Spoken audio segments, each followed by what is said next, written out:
Beauty, defined as a combination of qualities such as shape, color, or form that pleases the aesthetic senses, especially the sight. Women have been using beauty remedies for centuries, but we have shifted from at-home remedies to products.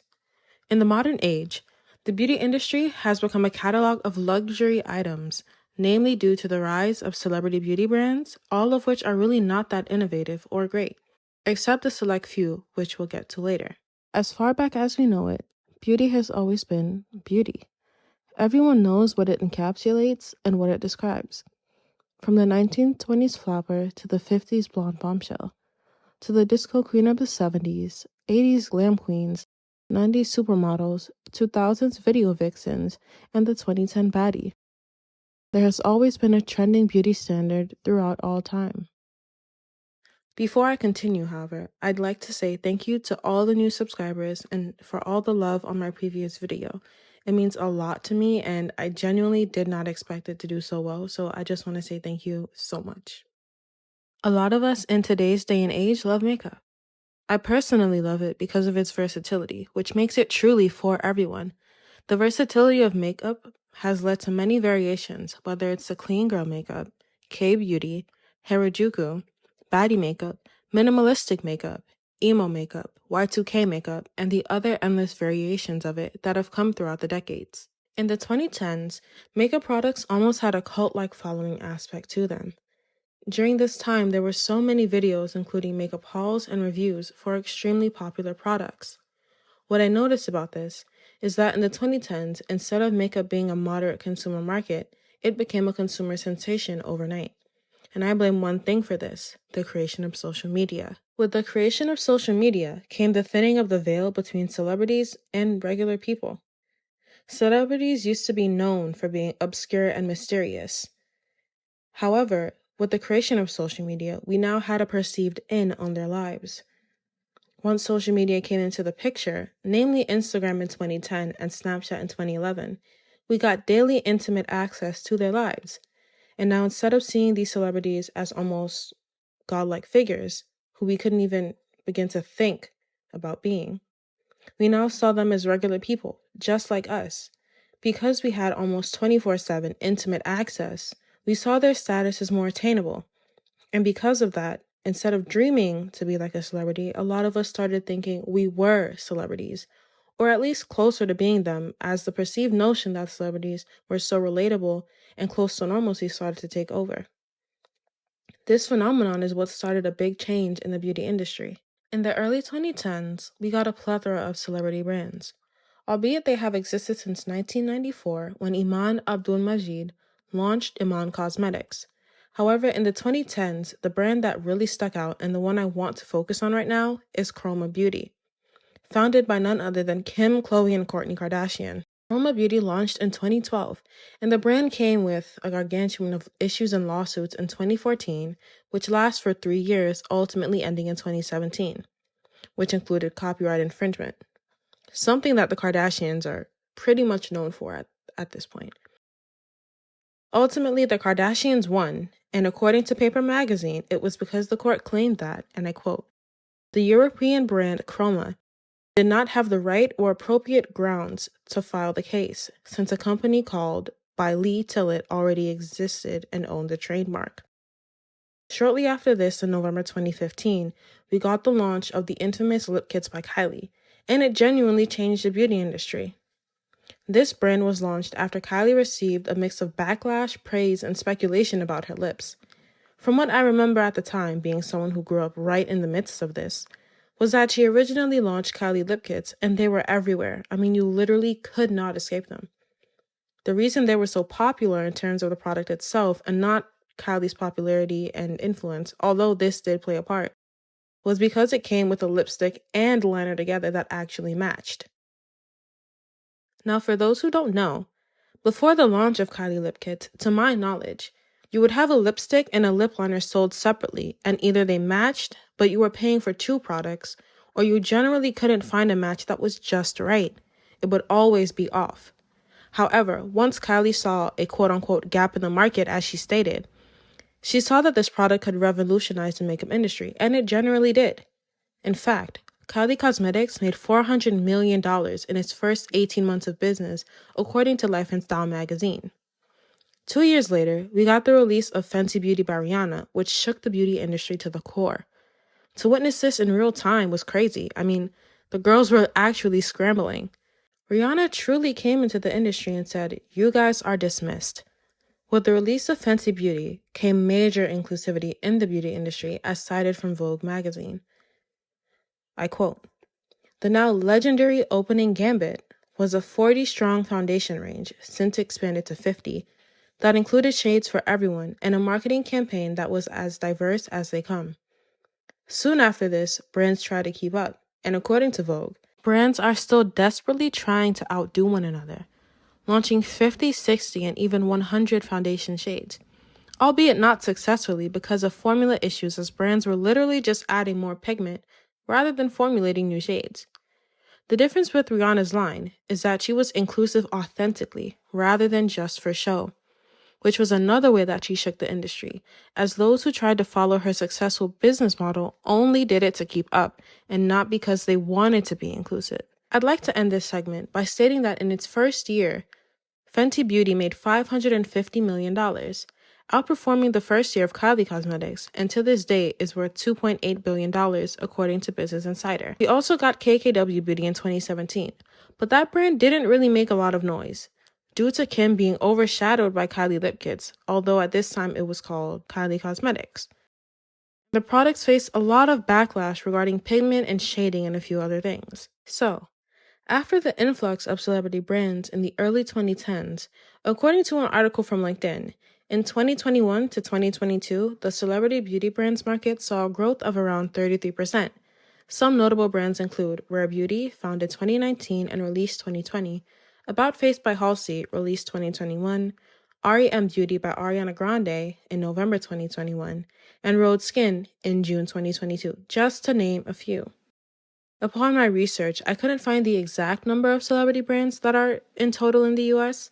However, according to an article from Global Cosmetic Industry, 43 celebrity beauty brands achieved $1.1 billion in sales in the 52 weeks ending November 4th, 2023, a new high watermark for the category. While the number of celebrity launches has declined recently, NIQ argues that there are good reasons to get into the celebrity beauty business.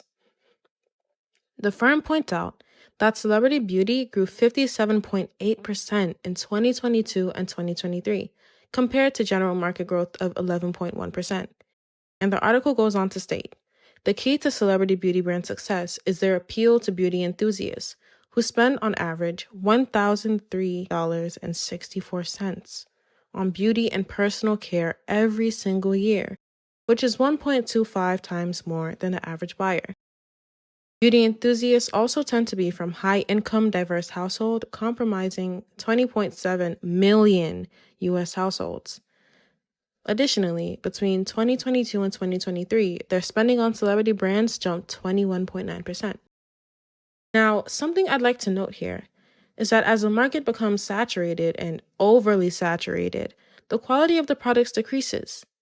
This is because everyone is in such a rush to push their beauty brand and the products that come with it.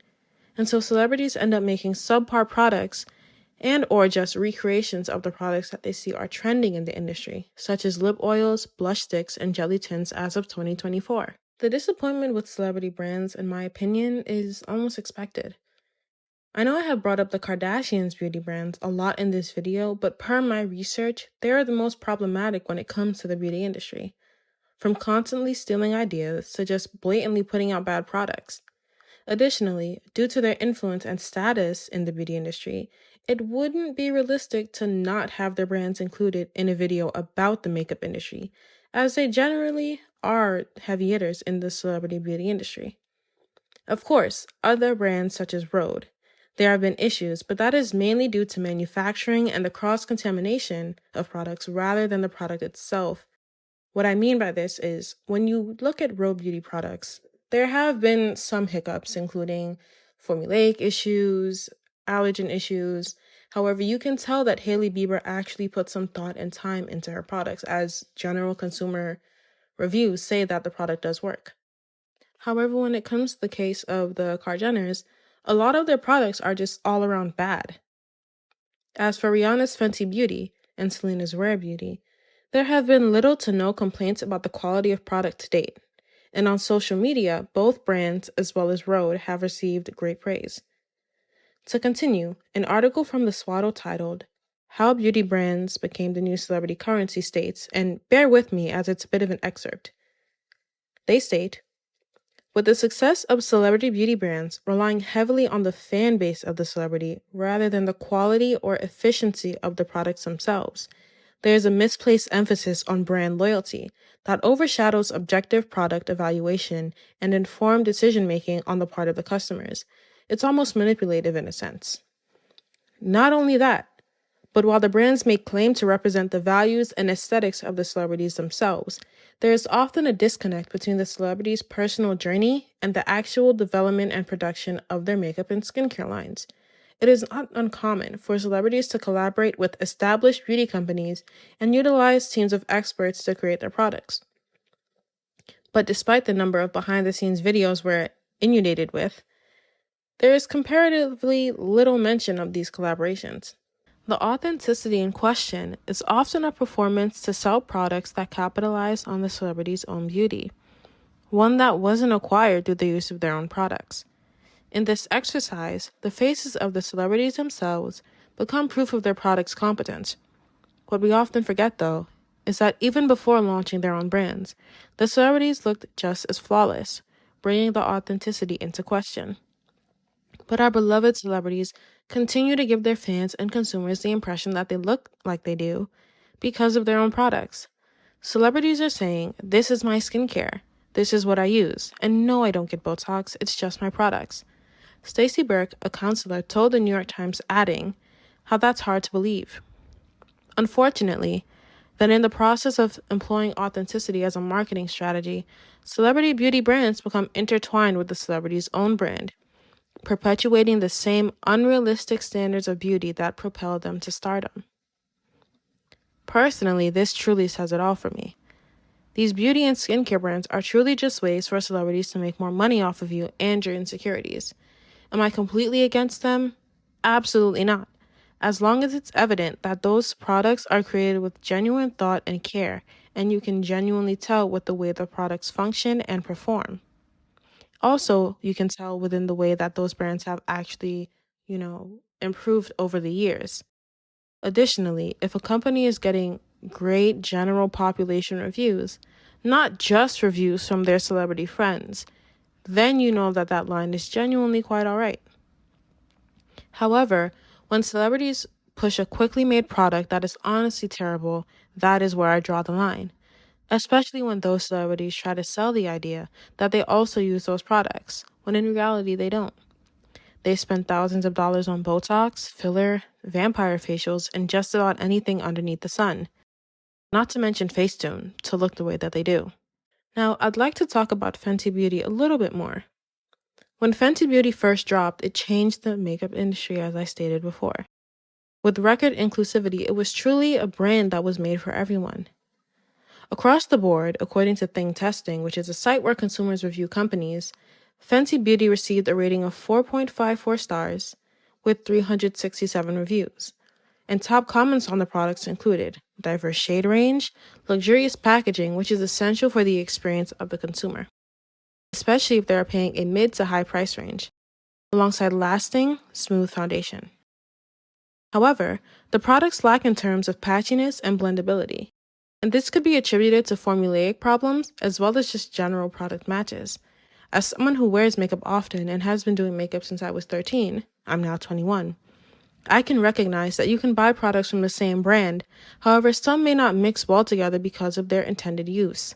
For example, I know that when I use my NYX Matte Concealer with my NYX Born to Glow Concealer, for me at least, it creates cakiness because the two don't have the same purpose. So in this case, maybe the mixing of certain products with other products may not go well. However, I would really like to stress that besides those general issues, overall, Fenty Beauty has a good reputation and great products from not only my experience, but from repeat consumers. So this is a great example of how a celebrity brand has been produced and manufactured with thought and care functions. However, a few celebrity brands, such as REM Beauty and Kylie Cosmetics, lack the same thought and care. In an overall review, Think Testing states, Fenty Beauty is highly appreciated for its quality, inclusivity, and variety of shades. Users love the lip glosses, highlighters, and foundation for their performance and range. However, some customers reported issues with the foundation causing breakouts and some products not blending nicely or being patchy. Some consumers also mentioned that the brand's products tend to be overpriced. To me, that is also a personal opinion, so give and take. Also, I'd like to mention that sometimes beauty brands have products that cause breakouts on purpose, and I'm not saying that this is what Rihanna does. When you have a product that causes a breakout and you have another product that's supposed to remedy that, i.e. Fenty Skin, more often than not, your consumer will then buy your skincare products such as washes, serums, and balms. And I'm not saying that this is what Fenty Beauty does, but I have realized in using celebrity brands that some have actually made my skin drier, in which then I would also purchase the specific brand of moisturizer from the celebrity brand, and then my skin would be okay.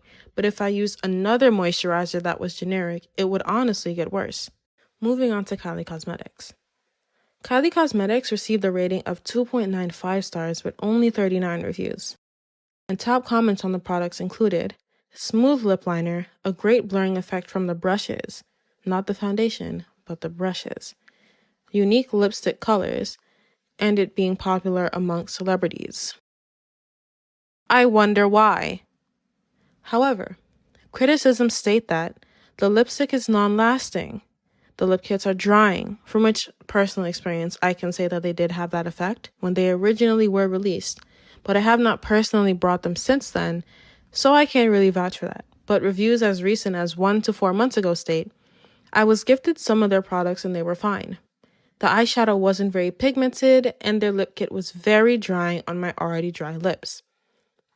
Also, I tried their famous lip kit in 808 Kylie shade. The lip liner is very smooth and easy to work with, but this liquid lipstick is very dry. It just doesn't look great on my lips. So, I guess it's clear that nothing has changed.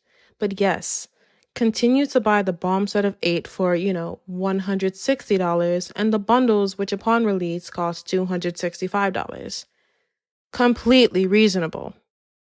Failure in the beauty industry became pretty standard once celebrity and influencer brands became popular. I say this because a lot of celebrities and influencers think that their fan base is large enough to sell a mediocre product. Essentially, I have such a large following and such power that they'll buy anything I sell them, therefore resulting in a product that is generally mediocre. But because they know that they have such die-hard fans, even if the product is mediocre, they'll still say it's the best thing ever. Kind of like when an artist puts out a terrible song or has a bad performance. Because their fans like them so much, it can be excused. And truly, this has become an industry norm, or really a cross-industry norm, because you do see it in the music industry. What I'll say is that I'm against some celebrity brands. As I stated before, some seem like they just don't put the thought in and the work, in the product. Sometimes it seems that the celebrity is really just the face of the brand in order to garner sales and make a quick buck. However, the celebrity brands that when you try them and they're genuinely good, I'm pretty okay with, because it shows that the work was put in behind the scenes. It shows that a celebrity is not just trying to sell you something. It shows that it's their passion. As a whole, I do see the decline in celebrity makeup brands over time, and presumably the rise in skincare brands, mainly due to the fact that more people are starting to focus on the health of their skin rather than putting on an appearance. So I'm a little bit curious to see if in the next 2 years we'll see the rise in celebrity skincare brands and the shutting down of many celebrity makeup brands. Will the quality of celebrity beauty brands decrease or decline? I'm not sure. But personally, I know I'm no longer on that bandwagon.